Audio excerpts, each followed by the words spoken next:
Rothman's Porsches. Those lucky enough to see the 24 Hours of Le Mans race in 1982 still remember it vividly.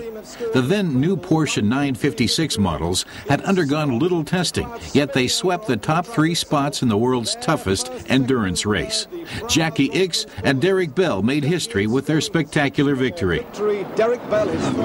A quarter of a century later, the 962, which replaced the 956, is still attracting a lot of attention on the racetrack.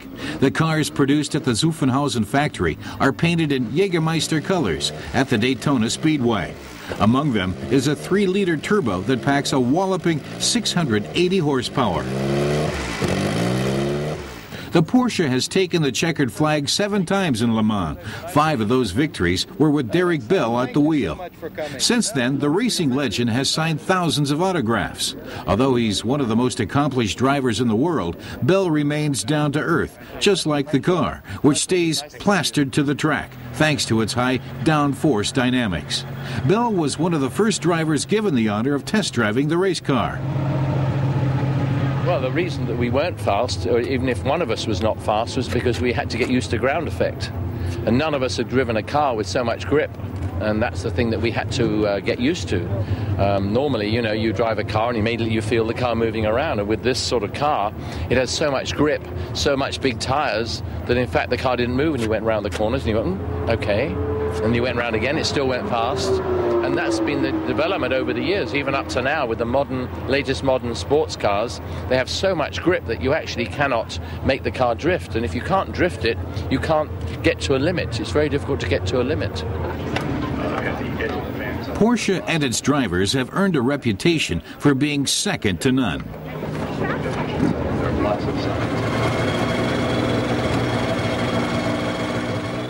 In 1981, the sports car manufacturer began secretly developing a unique race car. It was an aerodynamic work of art. Thanks to the layout of the underbody, the 956 generated an aerodynamic ground effect. The suction effect increased potential speed in turns without diminishing speed on straightaways.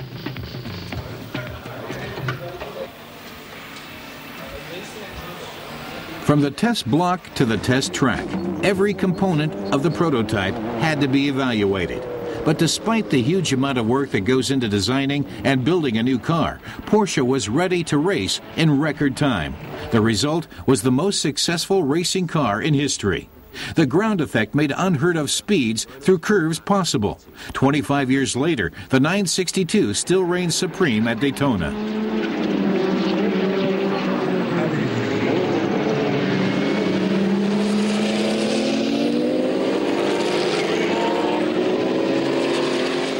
Klaus Bischoff was on the engineering team that developed the race car. He knows it like no one else and is still delighted to watch the 962 rocket past.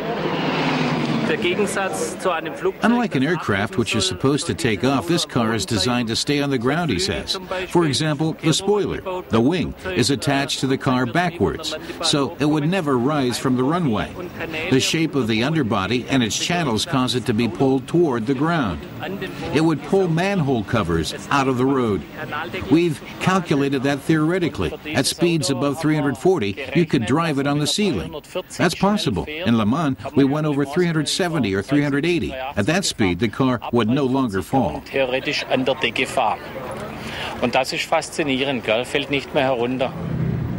Porsche has built only 148 units of the 956 and 962, and they have claimed an almost equal number of victories at major races.